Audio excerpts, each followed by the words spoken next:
जिसे जेल भिजवा रहे थे। उनके स्टार प्रचारक बने किरीट सोमैया रविंद्र वायकर की उम्मीदवारी पर उद्धव गुट का निशाना। शिवसेना शिंदे गुट की तरफ से उत्तर पश्चिम मुंबई से रविंद्र वायकर और दक्षिण मुंबई से यामिनी जाधव की उम्मीदवारी दिए जाने के बाद शिवसेना उद्धव गुट के नेता अनिल परब ने बीजेपी नेता किरीट सोमैया पर निशाना साधा है। उन्होंने कहा कि वायकर और जाधव पर भ्रष्टाचार के आरोप लगाने वाले, उनके खिलाफ ईडी में शिकायत करने वाले, उन्हें जेल भिजवाने का दावा करने वाले सोमैया को अब इनके चुनाव का स्टार प्रचारक बनाना चाहिए। परब ने मीडिया से कहा कि सोमैया पहले ही कई बार कह चुके हैं कि लोगों के भ्रष्टाचार को जड़ से खत्म करने के लिए उन्हें बीजेपी का पूरा समर्थन था, इसलिए अब बीजेपी भले ही मुंबई तक सीमित ही क्यों ना हो, इन तीनों उम्मीदवारों को स्टार प्रचारक घोषित करना चाहिए। बीजेपी नेता सोमैया ने रायगढ़ जिले के कोरलाई में वायकर के घर और जोगेश्वरी में एक लग्जरी होटल के निर्माण में अनियमितताओं का आरोप लगाया था। सोमैया ने कहा था कि वायकर को गिरफ्तार किया जाएगा, ईडी कर रही है जांच। वायकर को गिरफ्तार करने के दावे किए गए, लेकिन ठाकरे का साथ छोड़कर शिंदे की शिवसेना में शामिल होने के बाद वायकर के खिलाफ जांच ठंडे बस्ते में डाल दी गई।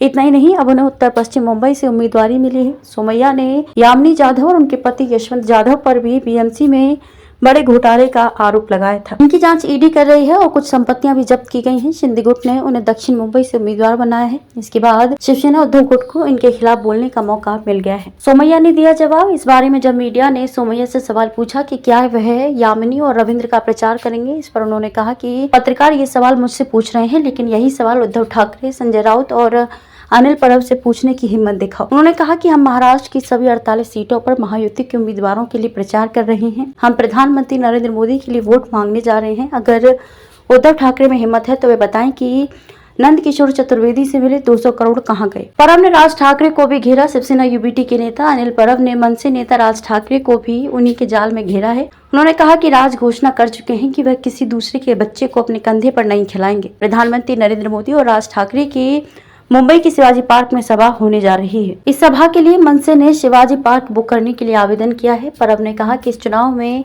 मनसे का कोई उम्मीदवार नहीं है, फिर राज किसके बच्चे खिलाने के लिए या किसकी बारात में नाचने के लिए सभा का आयोजन कर रहे हैं। परब ने कहा कि चुनाव कार्यक्रम घोषित होने के दिन ही हमने सभा के लिए शिवाजी पार्क बुक करने के लिए बीएमसी में आवेदन दिया है। सब कुछ रिकॉर्ड पर है। हमारे अपने बच्चे हैं। अपने 22 बच्चों यानी कि उम्मीदवारों के लिए हम शिवाजी पार्क पर सभा करना चाहते हैं। यदि शिवाजी पार्क नहीं मिला तो बीकेसी व अन्य स्थानों पर विचार करेंगे, पर हम नुक्कड़ सभाएं नहीं करेंगे।